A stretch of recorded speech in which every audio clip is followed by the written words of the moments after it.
Hello everyone, welcome back to our channel, Gym Doctors. I'm Mohsin and this is Yahya, and together with the Gym Doctors. You can see there's been a bit of a change in our layout. We've been a bit busy building a bit of a small home garage gym, and then obviously there's been quite a lot going on in the last few months, so we haven't been very regular unfortunately with the videos, but we'll try and get back on track now. So coming back to the channel, we started the channel a couple of months back when we started our own respective health and well-being journeys, and we realized that there's not much you could say medically accurate information out there, and as we're both GPs here in the UK, we figured probably better off we could impart some of the knowledge that we've gained over these last few months to everyone out there. Hello everyone, I'm Yahya. That's Mohsin, of course. You see here, this is still a work in progress. We are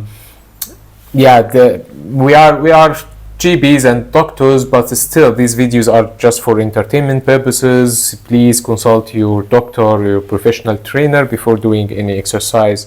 Today we will be talking about more toward muscle exercises. The last time we talked about the cardio exercises. We will be talking in general for simple people, not someone who is going to do it for Olympics or doing something crazy.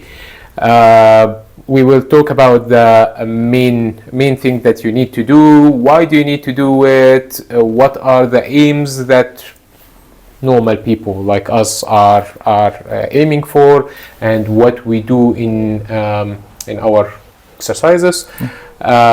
Please remember to like, subscribe, share, and turn on the notification to see our new videos. If you have any question, please put it in the comments. We go through all the comments, and hopefully we may be able to answer it or even make a video about it. Yeah, that's right. All right, so we'll start with the topic at hand. So like Yahya said, we discussed cardiovascular exercise in the last video, just to kind of use a brief intro to it. That wasn't so brief, that was around 20 minutes, but we'll try and keep this one short. So this is basically a small talk on resistance training and well, more like weight training essentially. You can see a couple of weights behind us. Point to make here, what the recommendation is, even from a medical point of view, that you incorporate both cardiovascular and resistance training into your weekly routine. We've discussed this at some point in one of our previous videos, that you should be aiming for at least 2 to 3 sessions of resistance training in a week, and that goes for pretty much every average person out there. Now, do you want to tell us what's the main, you could say, element? Why do we recommend resistance training from a medical perspective? Okay, that's a good question. Yeah. So basically what you are aiming for is, beside improve your general cardiovascular health, you want to preserve your muscle strength. Your muscles are not just moving your body, they are supporting your joints. They are helping you to feel better about yourself. Even exercise, they improve your mood as well. At any point in your life, especially after the age of roughly 30, your body lean mass starts to decrease, and you start actually losing bone and losing muscles, and that's nature. So you want to overcome that or work against that, and the way of doing that is to do more muscle building exercises to keep more active. What we are talking here is not about heavy weight lifting, that you are carrying heavy weights, or bulking muscles, that you are bodybuilding and you just want to be a bodybuilder or show off or something like that. We are talking about from purely health prospect. Sometimes too much muscles are not helpful, especially if you are using some supplements. We will talk about that later in another video. These are the main things. Anything that you want to add? So basically what I was thinking along the lines of main element here is, like I mentioned, as you get older, you lose bone and muscle mass. Now, why we recommend this mainly comes down to aiming to preserve that, or well, obviously increase that as you get older, because the more muscle mass you have as you get older, the less you could say, to put it simply, the less frail and less vulnerable you will end up being as you get older. The stronger you are, so the less chances of essentially stuff like osteoporosis, osteoarthritis, because again, resistance training will help increase your bone mass as well.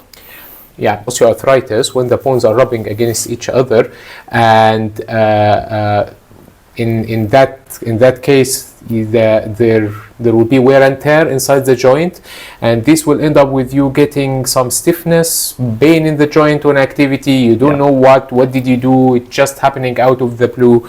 Typically, this can be a very debilitating situation for most people.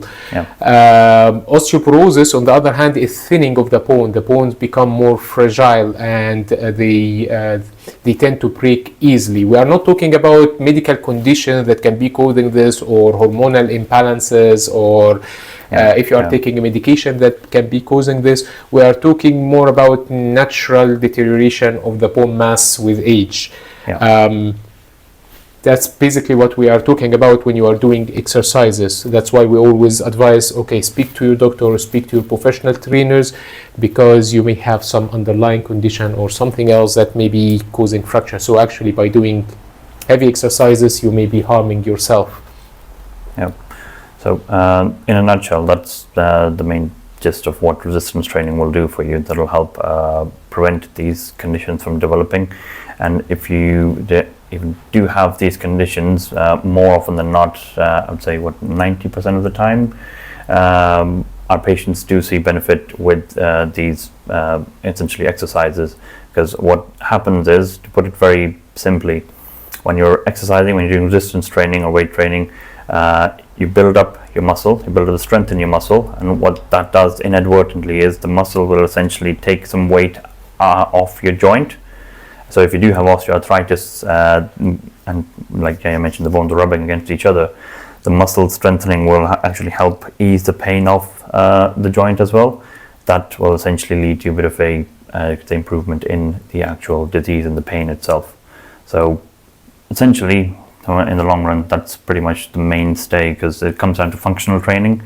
We're not talking about powerlifting, we're not talking about bodybuilding. In specific, it's the main functional training, maintaining a good solid amount of muscle mass as you get older, to help you be more active and achieve a higher quality of life as you get older.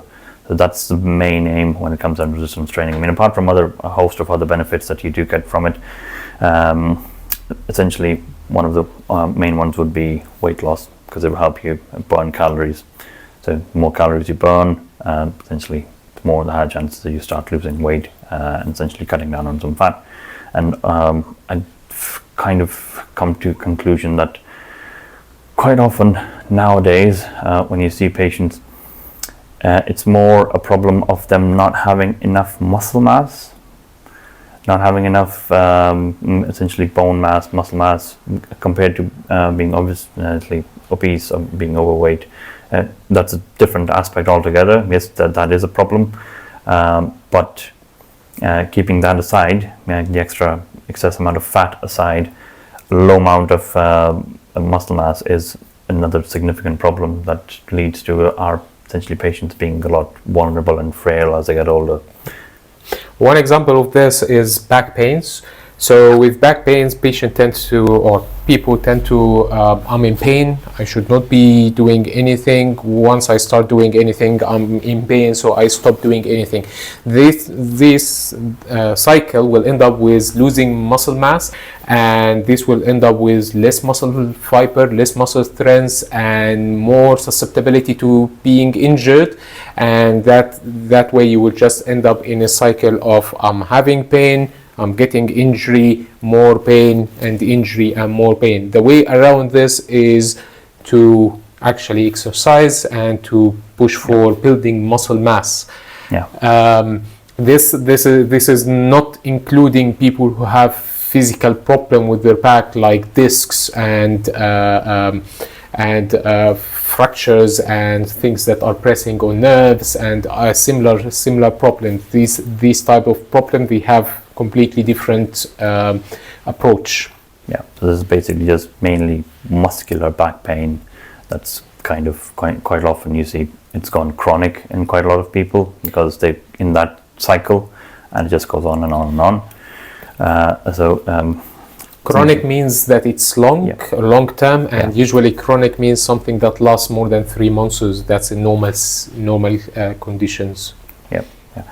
All right. So I mean, that being said, do you have any other particular benefits do you want to go through with weight training? I just want to add quickly a few points. I'm getting some patients or some people complaining that I have been active all my life. Why I'm having this pain?